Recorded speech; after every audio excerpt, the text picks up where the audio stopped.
नमस्कार दोस्तों, आज हम लोग टेक्निकल रेजिग्नेशन और प्लेन रेजिग्नेशन के बारे में विस्तृत चर्चा करेंगे। इसमें जानेंगे कि हम लोग की टेक्निकल रेजिग्नेशन मिलने से क्या क्या बेनिफिट होता है और नहीं मिलने से क्या क्या नुकसान होता है। ये सारी जानकारी इस वीडियो में हम लोग एक एक करके डिस्कशन करेंगे।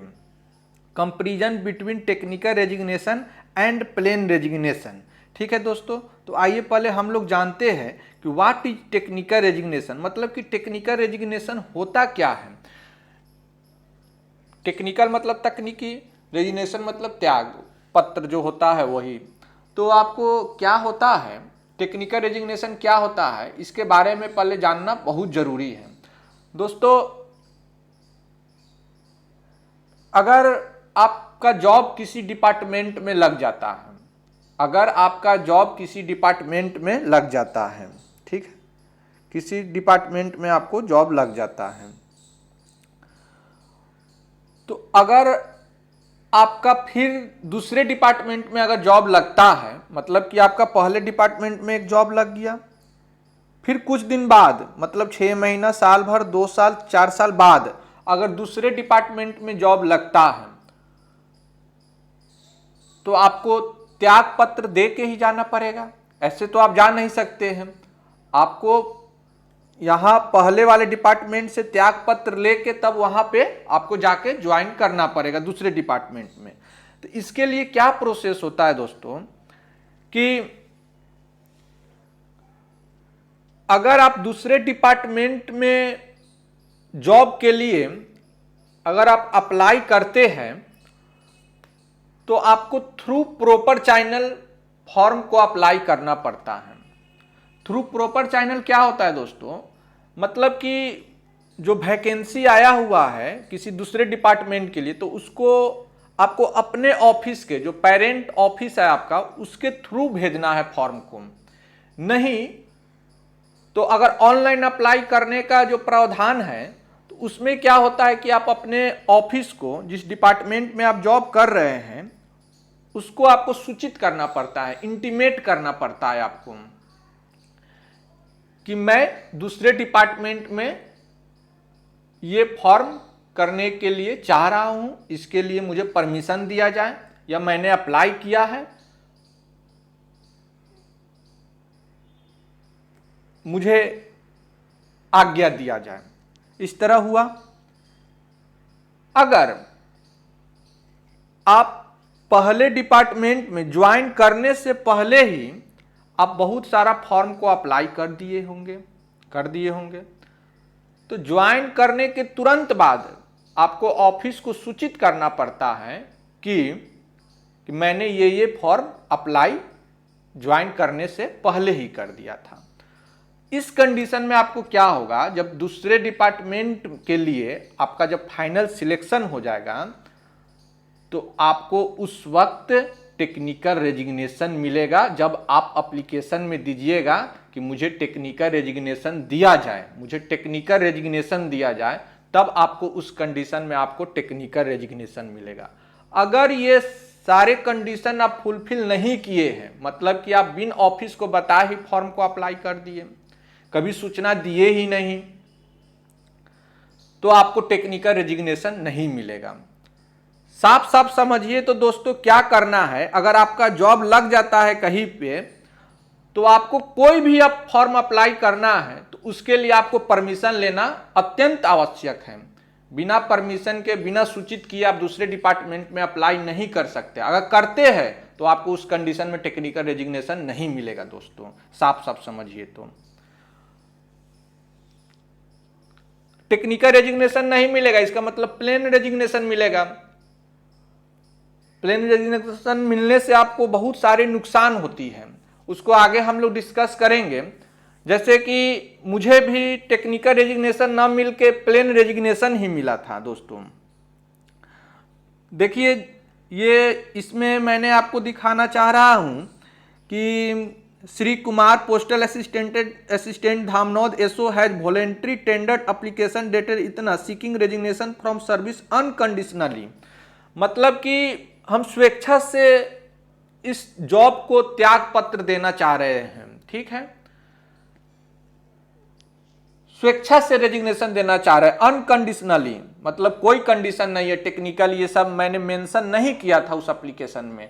कारण क्या था कि जब मैंने पोस्टल असिस्टेंट ज्वाइन किया था तो मैंने उस डिपार्टमेंट को बताया ही नहीं कि मेरा दूसरे जगह भी मैंने फॉर्म अप्लाई किया है।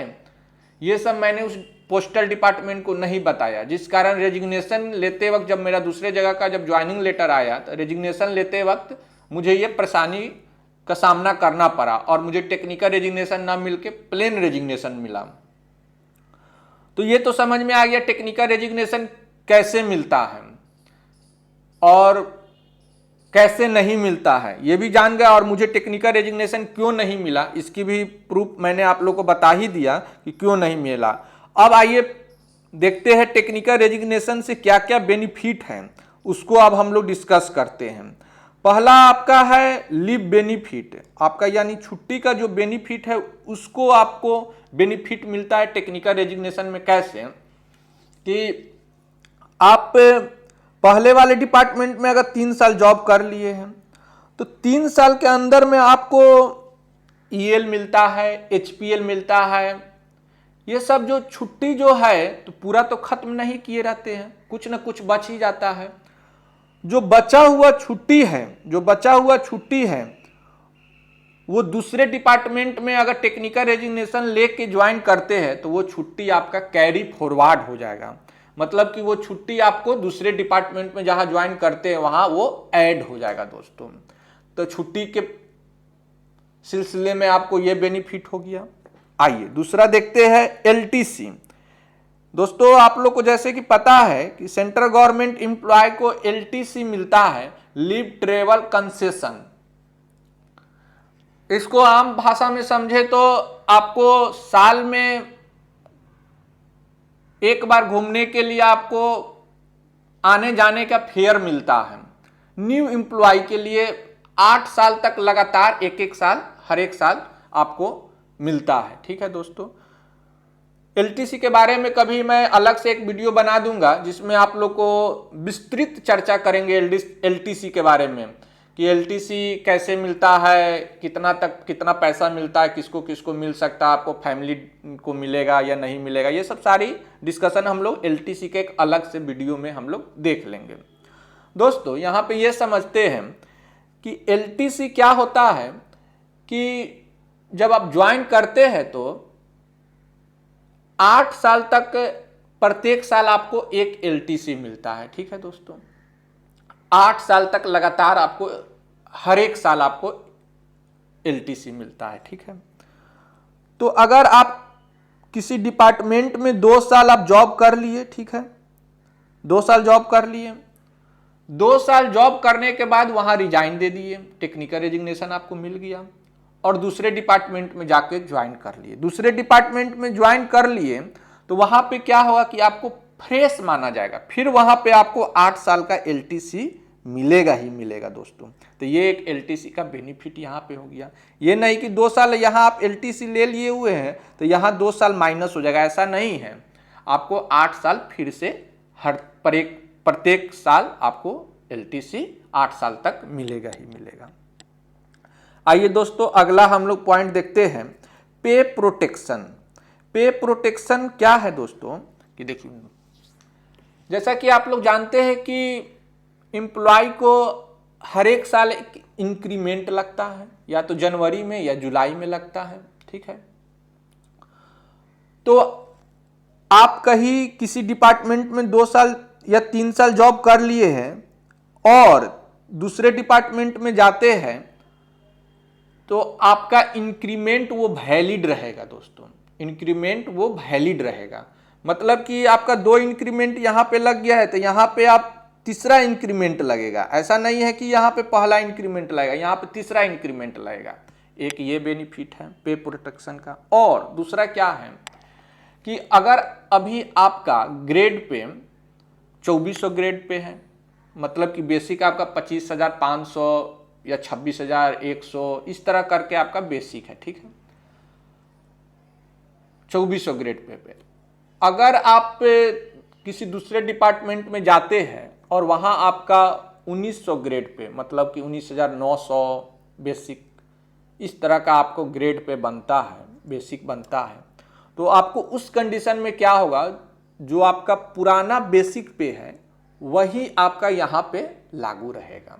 मतलब कि अगर आपका बेसिक पे 25,500 था तो अभी भी 25,500 ही बेसिक पे रहेगा। ऐसा नहीं है कि माइनस हो जाएगा। कब? जब टेक्निकल रेजिग्नेशन मिलेगा तब। ये सब बेनिफिट प्लेन रेजिग्नेशन मिलने के बाद नहीं मिलता है दोस्तों। इसीलिए इसको ध्यान में रखिएगा कि टेक्निकल रेजिग्नेशन ही लेने का प्रयास कीजिएगा। गलती खुद से नहीं करना है। कोई भी फॉर्म अप्लाई कीजिए तो डिपार्टमेंट को सूचित कीजिए, परमिशन ले लीजिए, उसके बाद तब अप्लाई कीजिए दोस्तों। उसके बाद आइए सीनियरिटी के बारे में हम लोग डिस्कशन करते हैं। सीनियरिटी क्या होता है? सीनियरिटी का मतलब क्या हो गया दोस्तों? अगर आप किसी डिपार्टमेंट में 3 साल जॉब कर लिए, उसके बाद रेजिग्नेशन लेके चले गए दूसरे डिपार्टमेंट में, तो वहां पे आपको अगर 5 साल बाद अगर दूसरे डिपार्टमेंट में जाते हैं, अगर वहां पे 5 साल बाद प्रमोशन के लिए कंडीशन है, तो उस स्थिति में क्या होगा कि 3 साल तो आप पहले से जॉब कर लिए हुए, तो इसमें 2 साल ही और जॉब कीजिएगा तो 5 साल हो जाएगा। तो 5 साल बाद आप प्रमोशन के लिए एलिजिबल हो जाइएगा दोस्तों। सीनियरिटी का मतलब ये हो गया, साफ साफ समझिए। तो सीनियरिटी का आपका ये बेनिफिट हो गया। आइए अगला हम लोग देखते हैं एनपीएस। एनपीएस क्या होता है? National pension scheme. दोस्तों इसमें क्या होता है कि आपको ज्वाइन करते वक्त ही एक एनपीएस अकाउंट ओपन करना पड़ता है। उसमें एक कंट्रीब्यूशन आपका भी जमा होता है और गवर्नमेंट का भी कंट्रीब्यूशन जमा होता है। अगर आप टेक्निकल रेजिग्नेशन लेके चले जाते हैं तो आपका जो एनपीएस अकाउंट में जो जमा पैसा है तो वो वहाँ ट्रांसफर हो जाएगा। मतलब कि वही जो प्रान नंबर बनता है अकाउंट, वो आपका चला जाएगा, ट्रांसफर हो जाएगा। वो पैसा खत्म नहीं होता, वो चला जाएगा। और ये फायदा प्लेन रेजिग्नेशन में भी होता है, टेक्निकल और प्लेन दोनों में होता है। जब मैंने प्लेन रेजिग्नेशन लेके आ गया तो मेरा जो एनपीएस में जो पैसा जमा हुआ था वो पैसा मेरा एनपीएस अकाउंट में यहाँ फिर ट्रांसफर हो गया दोस्तों। तो इसमें कोई ज्यादा प्रॉब्लम वाला बात नहीं है दोस्तों। अब आइए सर्विस बुक। जैसे ही आप किसी डिपार्टमेंट में ज्वाइन करते हैं तो आपका एक सर्विस बुक ओपन होता है। सर्विस बुक ओपन होता है, आपका सर्विस से रिलेटेड टोटल डिटेल्स उसमें दिया जाता है, कितना छुट्टी है, क्या है, ये सब टोटल डिटेल, कब कब इंक्रीमेंट लगा, ये सब। जैसे ही टेक्निकल रेजिग्नेशन लेके आप जाते हैं तो आपका सर्विस बुक वहाँ भेज दिया जाता है। सर्विस बुक वही कंटिन्यू रहता है, फिर से वहाँ दूसरा नया सर्विस बुक ओपन नहीं होगा। इसी सर्विस बुक का ही यूज दूसरे डिपार्टमेंट में होने लगेगा दोस्तों। मेडिकल एग्जामिनेशन, इसके बारे में हम लोग समझते हैं। मेडिकल एग्जामिनेशन जब आप ज्वाइन करते हैं उस वक्त मेडिकल एग्जामिनेशन होता है, ठीक है। तो मेडिकल एग्जामिनेशन आपका एक बार हो गया तो फिर अगर आप टेक्निकल रेजिग्नेशन लेके जाते हैं तो आपको दोबारा मेडिकल एग्जामिनेशन नहीं होगा। आपका उसी मेडिकल सर्टिफिकेट से आपका दूसरे डिपार्टमेंट में ज्वाइनिंग हो जाएगा, उसमें कोई प्रॉब्लम नहीं होगा। अब सबसे लास्ट पॉइंट हम लोग डिस्कशन करते, जो सबसे ज्यादा बेनिफिट है टेक्निकल रेजिग्नेशन के लिए, वो लीन। लीन क्या होता है दोस्तों? लीन आपका एक अधिकार होता है। इसमें क्या होता है कि अगर आप परमानेंट स्टाफ हैं, ठीक है, परमानेंट स्टाफ है, तो आप का जॉब दूसरे डिपार्टमेंट में हो जाता है, ठीक है।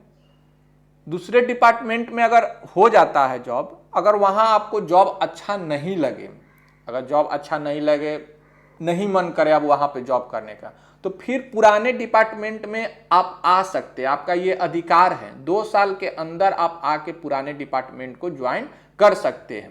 कब? जब आपको टेक्निकल रेजिग्नेशन मिला रहेगा तब, और आपका प्रोबेशन पीरियड कंप्लीट हो गया रहेगा तब। मतलब कि परमानेंट स्टाफ, टेम्पोररी स्टाफ को ये बेनिफिट नहीं मिलता है। अगर टेम्पोररी स्टाफ टेक्निकल रेजिग्नेशन लेके भी जाता है तो उसको लीन का बेनिफिट नहीं मिलेगा। मतलब कि वो चाहेगा पुराने डिपार्टमेंट में आके ज्वाइन कर ले तो उसका वो बेनिफिट नहीं मिलेगा, आप ज्वाइन नहीं कर सकते पुराने डिपार्टमेंट। लेकिन अगर आप परमानेंट स्टाफ हैं तो आप टेक्निकल रेजिग्नेशन लेके जाते हैं तो आप फिर 2 साल के अंदर चाहे तो आप फिर से आके पुराने डिपार्टमेंट में आप आके ज्वाइन कर सकते हैं, ये आपका एक अधिकार है दोस्तों। तो यही सब बेनिफिट टेक्निकल रेजिग्नेशन में है दोस्तों। तो आप लोग भी कोशिश कीजिएगा, जब भी रिजाइन देने की कोशिश कीजिएगा तो टेक्निकल रेजिग्नेशन ही देने की कोशिश कीजिए, ताकि आपको बहुत सारा बेनिफिट मिलता है दोस्तों। इससे संबंधित और भी कोई आप लोग को जानकारी चाहिए, टेक्निकल रेजिग्नेशन और प्लेन रेजिग्नेशन से रिलेटेड कोई भी जानकारी आप लोग को चाहिए तो आप हमें मेल कर सकते हैं bharatclasses110@gmail.com पे दोस्तों, bharatclasses110@gmail.com पे, या हमें कमेंट करके आप हमसे सवाल पूछ सकते हैं। जिस पॉइंट के बारे में समझना हो, पूछना हो, अच्छे से आपको एक्सप्लेन करके बता देंगे दोस्तों। तो अभी के लिए इतना ही। Thank you very much.